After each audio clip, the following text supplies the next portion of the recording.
A debt management office chaired by Finance Minister Lim Guan Eng has been set up to review and manage the government's debt and liabilities.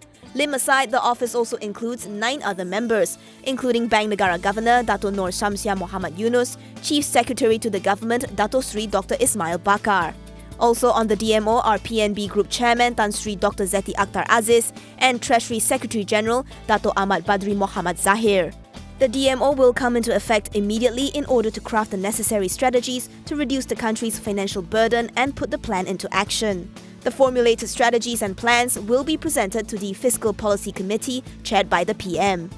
The plan to set up the DMO was announced during the 2019 budget speech in November last year. Lim says the establishment of the DMO is aimed at resolving the problem of hidden government debt and liabilities, which had grown in excess of 1 trillion ringgit in 2017. It is among the institutional reforms carried out to strengthen the government's fiscal position that is closely monitored by international credit rating agencies.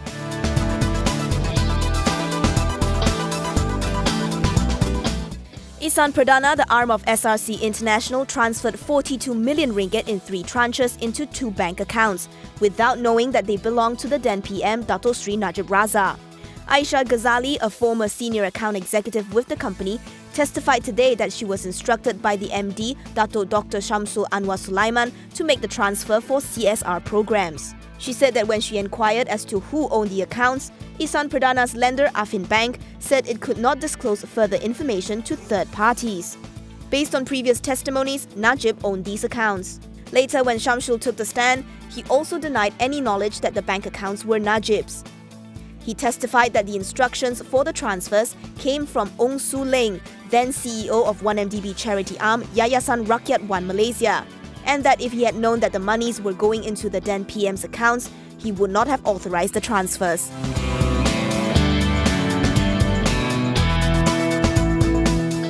MBSB reported a 73.5% plunge in net profit for the first quarter of FY19 to 83.8 million ringgit from 316.8 million ringgit a year ago due to higher expected credit losses. Revenue also declined, shrinking 3.8% to 784 million ringgit.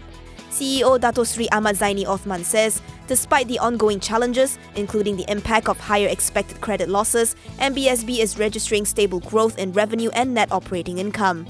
Meanwhile, cost-to-income ratio improved slightly to 26.3% from 26.7% in the first quarter of FY18 and remains well below the industry's average of 48.6%. On its outlook this year, Ahmad Zaini says, while the Malaysian economic condition remains challenging, the group will remain focused on expanding its banking capabilities, with technology transformation continuing to be in the central stage. It also aims to increase its fee income-based activities to make up 35% of its income by the end of 2020.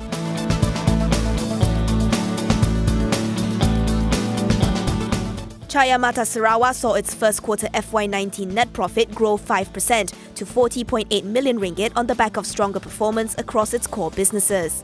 Quarterly revenue grew 17.8% to 418.2 million ringgit. According to its filing to Bursa Malaysia, the stronger performance was seen in its cement, construction materials and trading, and property development divisions. Group CEO Dato' Isaac Lugun says the group's first quarter performance was in line with projections and expectations of a full rebound once businesses and other economic factors had normalized post-GE14. Going forward, he expects the rebound to continue and to be driven by the ongoing Pan-Borneo Highway project and the state government's increased spending on infrastructure. The group is confident on its strategic investment and particularly on OM Sarawak and Sakofa. Meanwhile, its construction and road maintenance division is focusing on positioning itself to increase its order book through major new infrastructure projects recently announced by the state government.